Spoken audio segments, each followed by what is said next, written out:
Les fusillés de Sherbrooke ont 100 ans. Plusieurs activités sont organisées pour mettre en lumière les faits d'armes de ce régiment. Et j'en parle ce soir avec le lieutenant-colonel Simon Allais et Michel L'Italien qui est auteur. Bonsoir. Bonsoir. Alors, donc, 100 ans, vous allez souligner ça en grand, j'imagine, Monsieur Allais? Oui, tout à fait. Plusieurs activités sont déjà en branle depuis le 1er avril, mais demain, c'est vraiment ce soir et demain, c'est le clou de l'affaire qui se passe.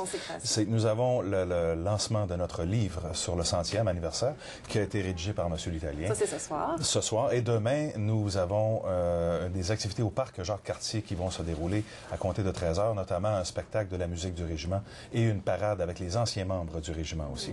Quand même. Et là, on va se transporter en 1910 à peu près. Quelles ont été les raisons pourquoi on a créé les fusillés?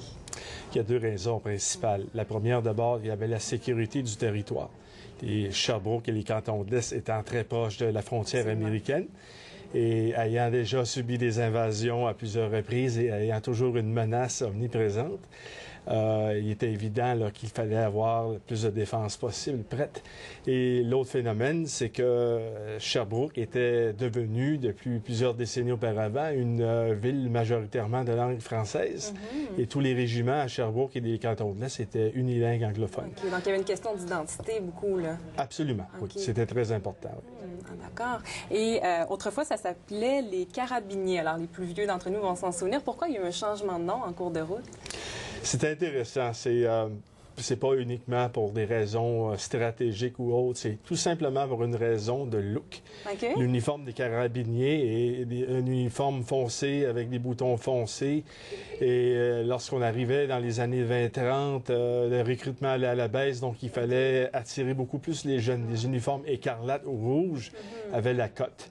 Donc c'est principalement pour cette raison que le commandant d'alors a choisi de redorer le blason, l'image des fusillés en ayant un uniforme attrayant, écarlate, et puis ça a fait boule de neige. OK. Oui. Et j'aimerais qu'on parle, en 100 ans, les fusillés ont participé, j'imagine, à quand même plusieurs missions. Est-ce qu'on en a quelques-unes? La crise d'octobre, par exemple, à Sherbrooke, ça a été quoi leur rôle?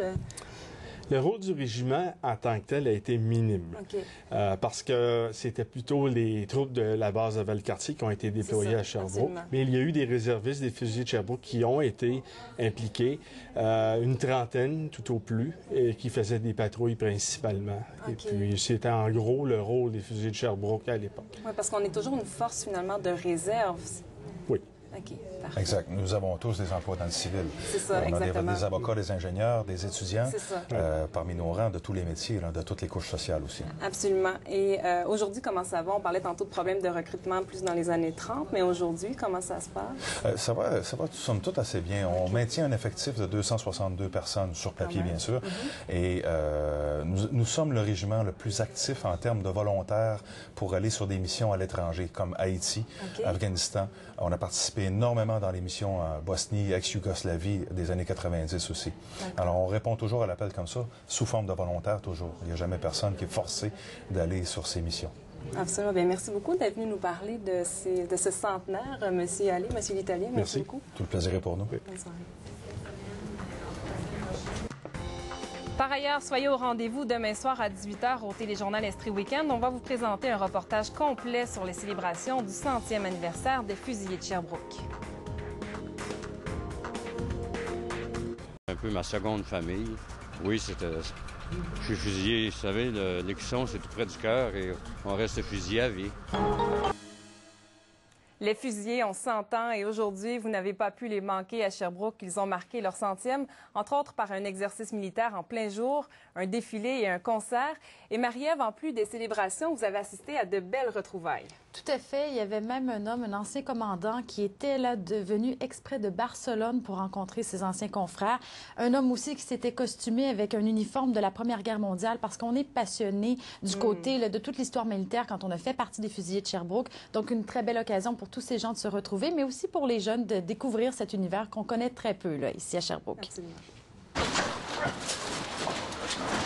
Ce n'est pas tous les jours que l'on peut assister à une opération de libération d'un otage. Pour marquer leur 100e anniversaire, les fusiliers de Sherbrooke ont eu l'idée de cette simulation, au bonheur des petits et grands qui ont pu découvrir l'univers de ces réservistes. Je joue souvent à des jeux, puis j'aime ça, fait que on est venu voir ça là. Puis... Je trouve ça intéressant de voir où l'argent des Canadiens passe finalement. Puis oui, j'ai discuté avec pas mal de gens ce matin, j'ai appris pas mal de choses, j'ai trouvé ça vraiment intéressant.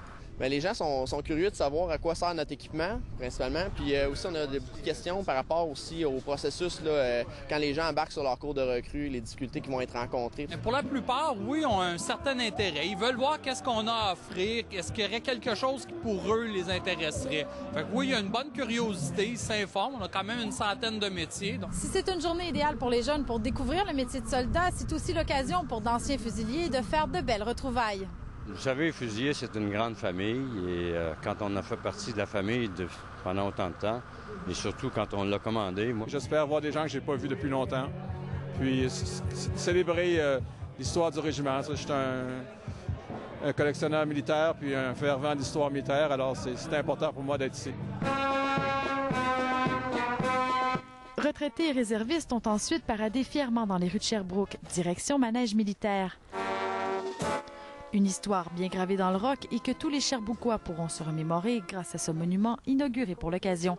Marie-Ève Lacar, Radio-Canada, Sherbrooke.